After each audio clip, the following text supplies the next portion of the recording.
Imagine a world without borders, without nations, without kings or presidents.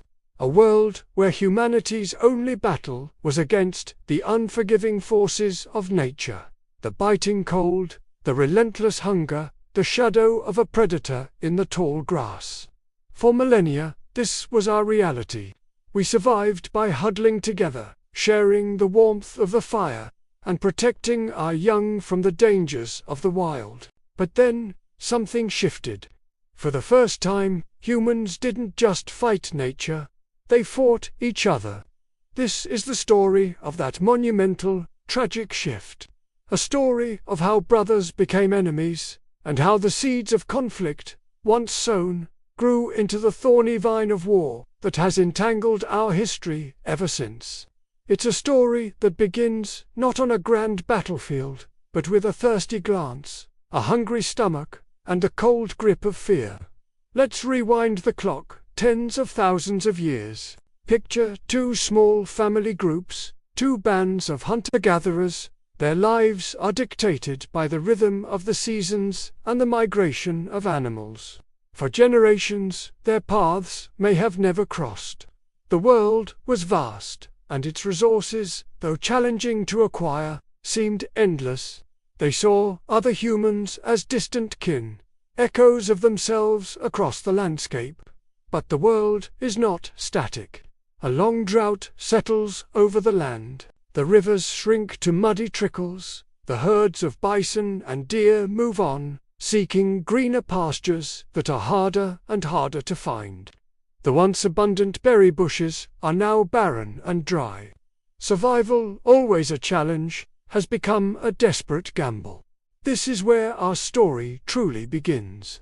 One group, led by a man we'll call Kale, has found one of the last remaining waterholes, a small oasis in a dying land. It's their lifeline.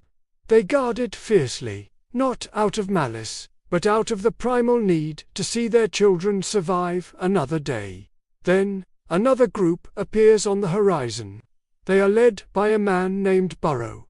They are gaunt, their eyes hollowed by thirst and hunger.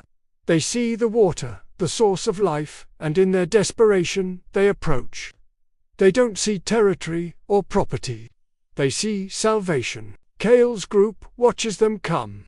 Fear, a familiar companion in the fight against saber-tooths, now takes on a new, unsettling form. These aren't beasts. They are men, just like them. They have families, just like them.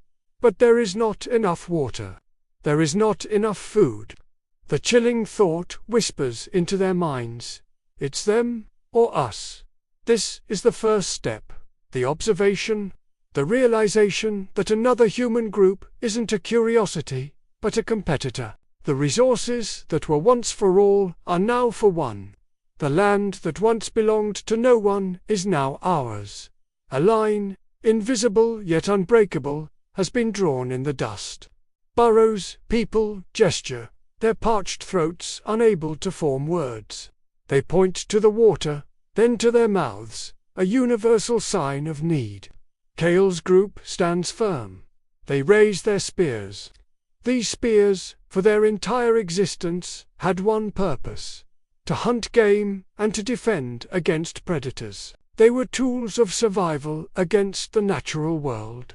Now, in a moment that would forever alter the course of human history, those spears are turned, not towards a beast, but towards a fellow human. This is the second step, the experimentation. The terrible discovery that a tool designed to kill an animal works just as effectively on a man. The first stone axe is thrown. It's not a calculated act of war as we know it. It's a messy, panicked, and brutal explosion of fear and desperation. A man from Burrow's group falls. The sight is shocking, not just to the victims, but to the aggressors as well. This isn't the clean kill of a distant hunt. This is intimate, and it is horrifying. The man on the ground looks like them. He bleeds like them. The clash is short, chaotic, and devastating. It's a flurry of stone, wood, and fists. People are injured. People die. In the end, Burrow's group, weakened and smaller, is driven away, leaving their fallen behind. Cale's group has won. They have secured the waterhole. They have survived.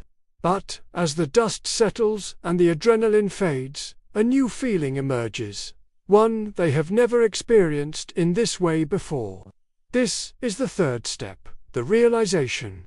The victory is hollow. They look at their own wounded. They see the empty space left by a friend who fell in the fight. They look at the bodies of the strangers they have just killed, and they don't feel triumph. They feel a profound and aching loss. This death is different. Killing a deer brought food and celebration. Killing a man brought only silence and a heavy weight in their hearts. The pain of a wound inflicted by a fellow human feels sharper. The grief for a loved one lost in such a conflict feels deeper. They have learned the terrible cost of violence. They have tasted the bitter fruit of pride and fear. For the first time, humanity understood regret on a collective scale. The survivors of this first tragic conflict are changed forever. The memory of the blood in the dust haunts their nights. They understand that while they can win a fight, the scars, both physical and emotional, remain. From this painful lesson, something new begins to emerge.